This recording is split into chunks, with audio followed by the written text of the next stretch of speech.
Deep in Russian territory, a strategic military airbase housing the largest concentration of combat aircraft in the southern military district. 47 minutes past midnight. The night shift had just completed their rotation. Air defense crews were settling into their positions.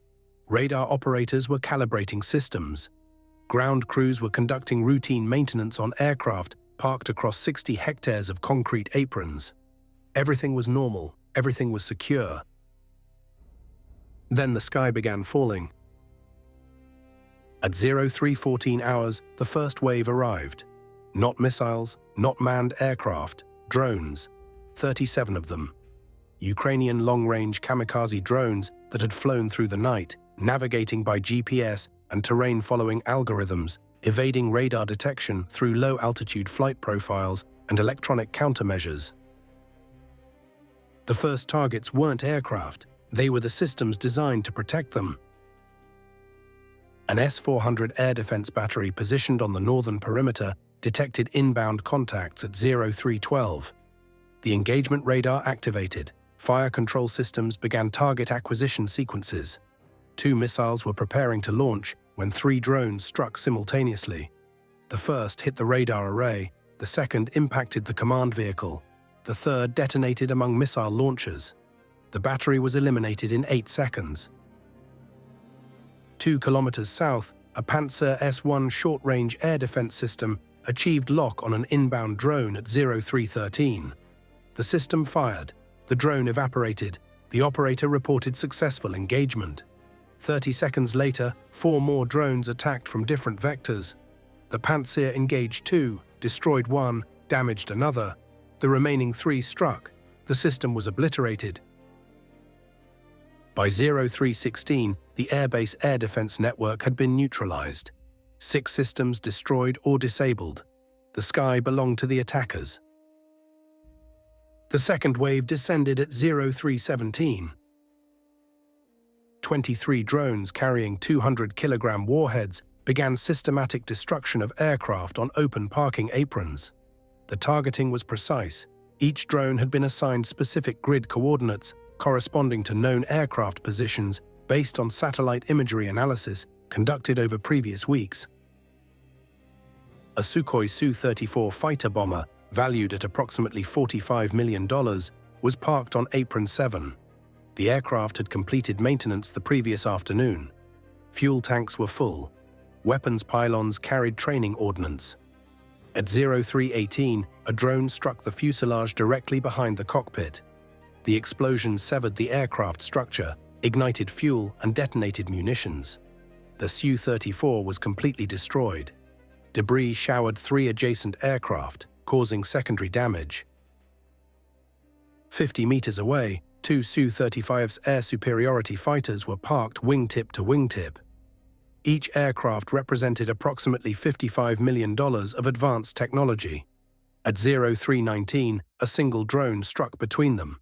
The blast wave collapsed landing gear on both aircraft, ruptured fuel tanks, and ignited fires that consumed both fighters within minutes.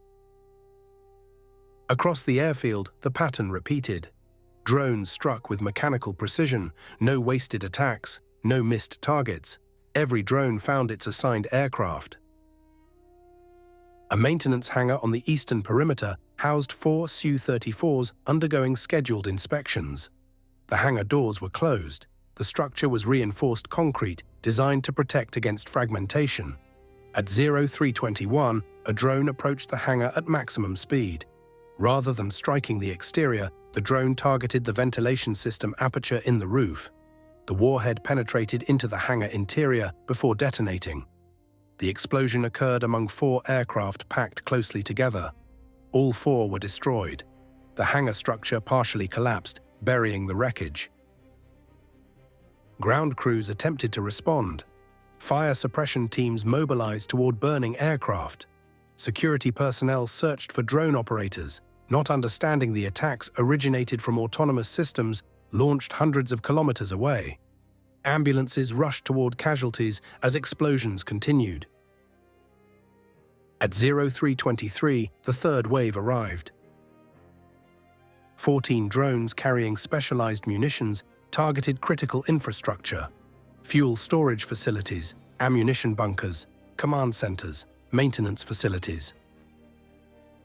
The primary fuel depot contained approximately 8 million liters of aviation kerosene stored in 12 above-ground tanks. Each tank was surrounded by earthen berms designed to contain spills. At 0324, 3 drones struck different tanks simultaneously. The initial explosions ruptured tank shells. Burning fuel spread across containment areas, overflowed berms, and ignited adjacent tanks. Within 4 minutes, 7 tanks were burning. The heat was so intense that firefighting efforts were impossible. The depot burned continuously for 72 hours. An ammunition storage facility housed air-to-ground munitions, guided bombs, rockets, cannon ammunition. The facility consisted of 12 reinforced bunkers designed to prevent sympathetic detonations.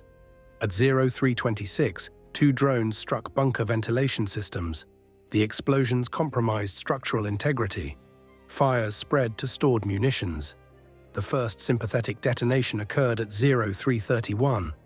The explosion was visible from 40 kilometers away. Secondary detonations continued for 6 hours. The base command center was located in a hardened underground facility designed to survive conventional attack. The structure itself was nearly invulnerable. Its communications antennas were not. At 0327, a drone struck the primary antenna array. Command communications were severed. The base commander was isolated from higher headquarters, unable to request assistance or report the scale of the disaster. By 0401, the attack was complete. 47 minutes of systematic destruction. 37 drones had penetrated hundreds of kilometers into Russian territory, evaded air defenses, and executed coordinated strikes with precision that exceeded many manned military operations. The damage assessment was catastrophic. 19 combat aircraft completely destroyed, 6 Su-34 fighter bombers, 7 Su-35's air superiority fighters, 4 Su-30SM multi-role fighters, 2 Su-25 ground attack aircraft. Each aircraft represented years of manufacturing, millions of dollars in cost, and irreplaceable capability. Total aircraft losses exceeded $900 million. 6 Tupolev Tu-22M3 strategic bombers were damaged beyond economical repair. These aircraft, each valued at approximately $40 million and capable of carrying cruise missiles deep into enemy territory, were parked in a secure area considered safe from attack. 4 suffered direct hits. 2 were damaged by debris and fires from adjacent aircraft. The loss of 6 strategic bombers represented significant degradation of Russian long-range strike capability. 11 helicopters of various types were destroyed. Mi-8 transport helicopters, Mi-24 attack helicopters, Ka-52 reconnaissance attack helicopters. Rotary wing aircraft are particularly vulnerable to fragmentation damage. Several helicopters that weren't directly struck were rendered non-operational by blast effects and debris. Infrastructure damage was extensive. The fuel depot continued burning, consuming millions of liters of irreplaceable aviation fuel. The ammunition storage facility was completely destroyed, eliminating months of ordnance stockpiles. Multiple maintenance hangars were damaged or destroyed. Runway surfaces were cratered by debris from exploding aircraft and ammunition. Human casualties were significant. Ground crew personnel working near struck aircraft were killed by blast effects. Security personnel responding to initial explosions were caught in subsequent detonations. Fire suppression teams suffered burns and fragmentation injuries. Medical facilities were overwhelmed. Casualty figures were classified, but estimates suggested over 150 personnel killed or seriously wounded. The operational impact extended beyond immediate losses. The airbase had housed approximately 70 combat aircraft before the attack. Following the strike, operational aircraft numbered fewer than 30, and many of those required inspections for fragmentation damage. The base's combat effectiveness was reduced by more than 60% in 47 minutes. Russian air defense doctrine emphasizes layered protection. long-range strategic systems, medium-range tactical systems, short-range point defense. This airbase employed all three layers. Ukrainian drones defeated them through saturation, coordination, and targeting of critical nodes. The first wave suppressed air defenses. The second wave destroyed aircraft. The third wave eliminated support infrastructure. Each wave enabled the next. The economic cost exceeded $1.2 billion. This figure included destroyed aircraft, damaged infrastructure, consumed fuel and ammunition, and disruption of operations. It did not include training costs for replacement pilots, manufacturing delays for replacement aircraft, or opportunity costs of reduced air operations. The strategic implications were severe. Russian air forces had relied on this airbase for operations across the southern theater. Combat sorties launched from this location provided close air support, interdiction, and air superiority missions. With the base's combat power reduced by 60%, operational planning across the entire theater required revision. Ukrainian drone technology demonstrated remarkable sophistication. Long-range navigation through defended airspace, coordinated timing across multiple waves, precise targeting of specific aircraft and infrastructure. This wasn't improvised. This was planned, coordinated, and executed with professional competence.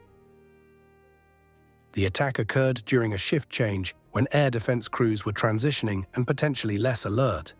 The timing maximized confusion and minimized effective response. This suggested detailed intelligence about base operations, routines, and vulnerabilities.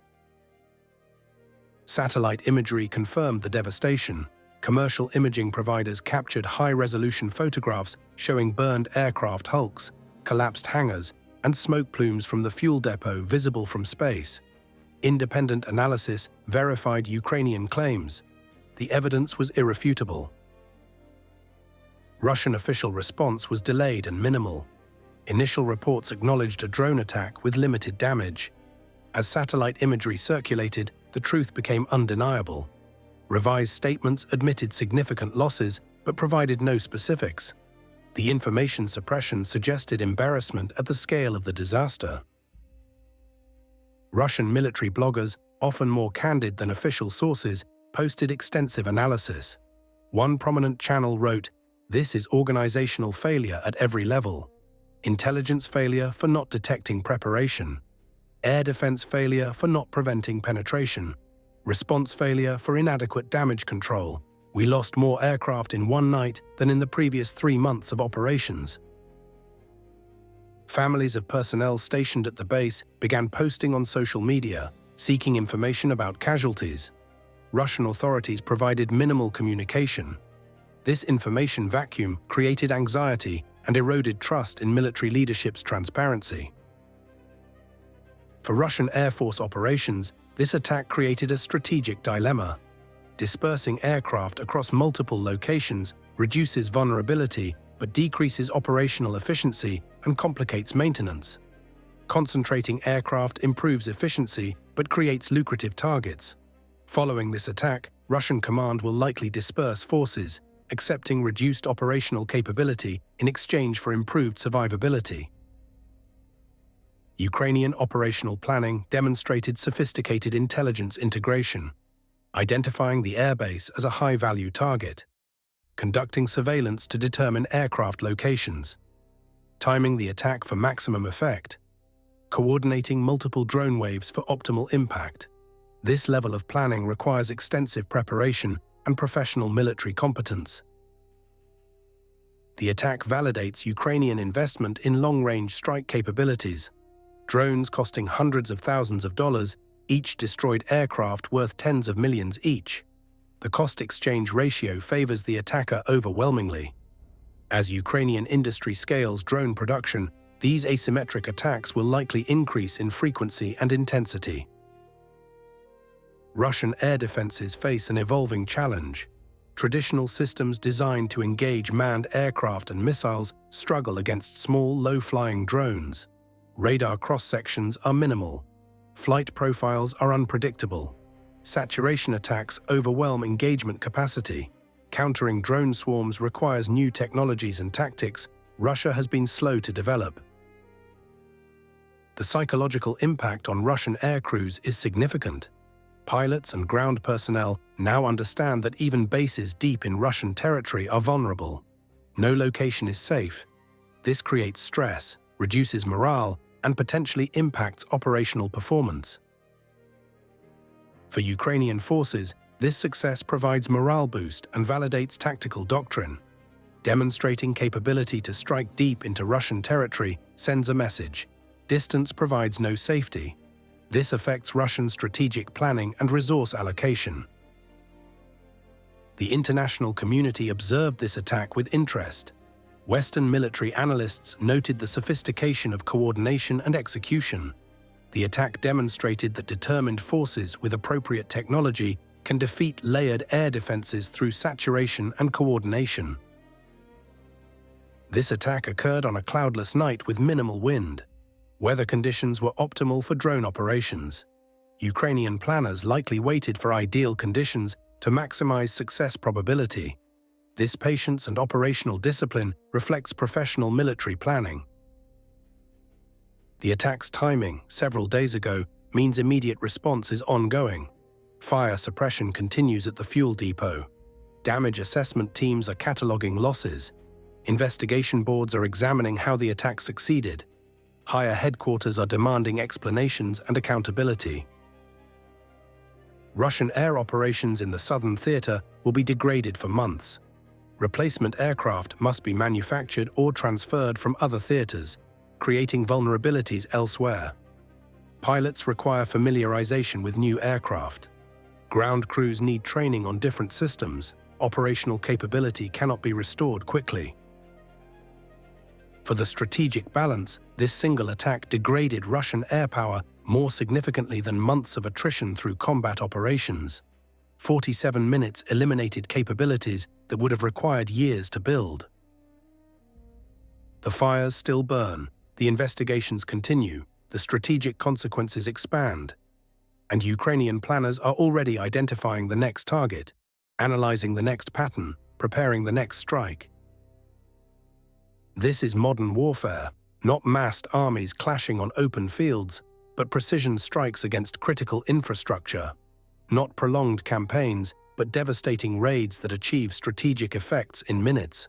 Not conventional force-on-force, but asymmetric attacks that multiply effects through planning and coordination. 47 minutes, 37 drones, $1.2 billion in losses. 19 combat aircraft destroyed, 6 strategic bombers damaged beyond repair, 11 helicopters eliminated, 1 airbase rendered combat ineffective. The satellite imagery tells the story. The burn scars confirm the truth. The Russian Air Force understands what Ukrainian forces have demonstrated. There are no safe havens anymore, only targets waiting for the right moment. This is December 2025. This is the new reality of air warfare. This is what happens when determination meets technology, when planning enables precision, when patience creates opportunity. The airbase is burning. The aircraft are destroyed. The lesson is written in smoke visible from space. Welcome to the future of war,